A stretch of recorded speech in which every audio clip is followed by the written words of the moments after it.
يشتكي المصدرون الجزائريون من المنع لتصدير التمور إلى المغرب، وذلك على بعد أسابيع من حلول شهر رمضان.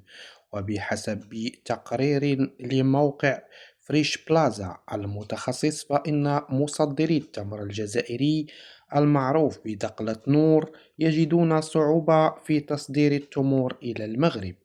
أحمد معيوف أحد مصدري التمور الجزائريين يقول أن تدهور العلاقات السياسية بين البلدين وحظر الطائرات المغربية في المجال الجوي الجزائري وتوقيف البنوك الجزائرية عن قبول العقود الخاصة بالبضائع القادمة أو العابرة من المغرب جعل تصدير التمور إلى المغرب هذا الموسم أمرا مستحيلا.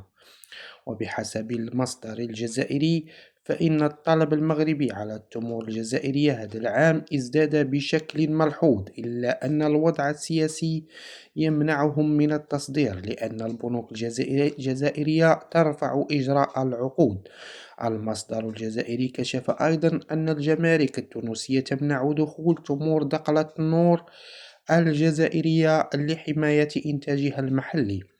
ويضيف أن المصدرين الجزائريين وفي ظل هذا الوضع اتجهوا نحو أسواق جديدة مثل الإمارات العربية المتحدة وفرنسا وإسبانيا.